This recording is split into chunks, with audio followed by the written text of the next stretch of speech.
namni gari maaliyaa amatame baadiyyaa madaala kanarraa eegalee arari akkana wayeetti deemee qadamaa nuti jijjiiroo dirii qadamaa jira nam tokkollee akka dirii qadamaa kanaafuu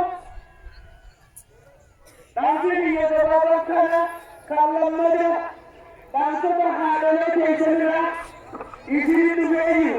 dargaggoo shabaaboon hundi keessanuu akka jirtanitti nuti haadholee keessan akka dhaammattu ilmoo haadhamaa reewwat ilmoo maareedhaa kan qishinaalaa fi waliin kan hojjetan rabbii keessan sodaatan nu haadhabaadhaa.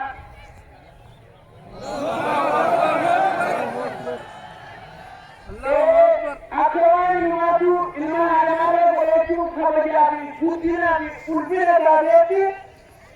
isi sanin wakabajudan Rabbi laysa yawsatan arrawa nurala wala ni rabbi mandan abi rabbi duri wakana wani musafina gabri rabbi takka dubira kani ini dahaja dabua dubiyan tura dubira kani ya rabbi dubate jannata seenaane ana qara dafate achi kuta buzi wa madrasa opole tire yeto ko kumala di ipaja kanne ndedu kuwa akamalada duari nabala akhirati nafayituja Rabbi afayit Rabbi afayit ya Rabbi amin ya Rabbi amin ya Rabbi amin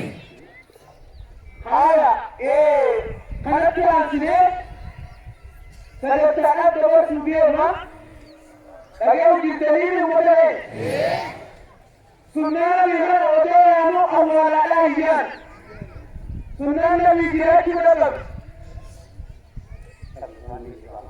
sunna bijirati dalam dia odana ni sunna biasani randabrina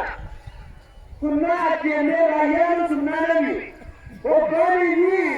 hadiran bokon hadiran lafahe kortan zinatu zine akai zinazali watu ziningo ogani ni namtiki imani lafahe wabasi sene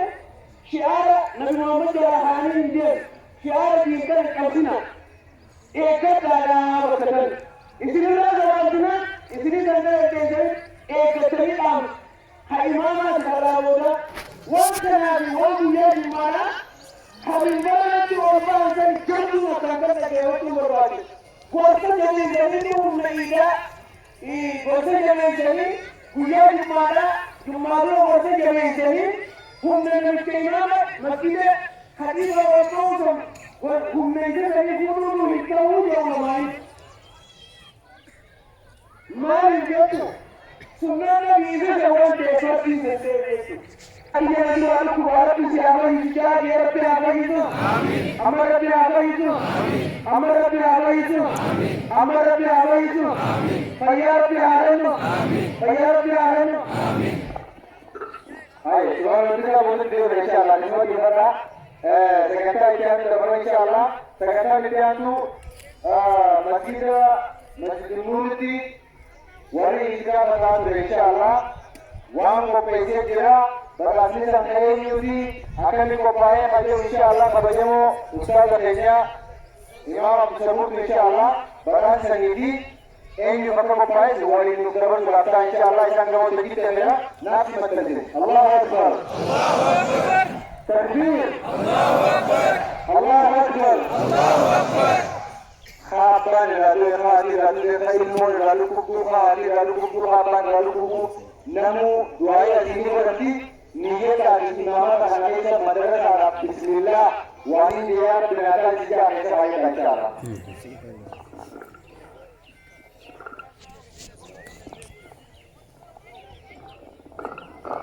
بسم الله الرحمن الرحيم الحمد لله رب العالمين إن الحمد لله نحمده ونستعينه ونستغفره ونستهديه ونعوذ بالله من شرور أنفسنا ومن سيئات أعمالنا من يهده الله فلا مضل له ومن يضلل فلا هادي له واشهد ان لا اله الا الله وحده لا شريك له واشهد ان محمدا عبده ورسوله فان اصدق الحديث كتاب الله تبارك وتعالى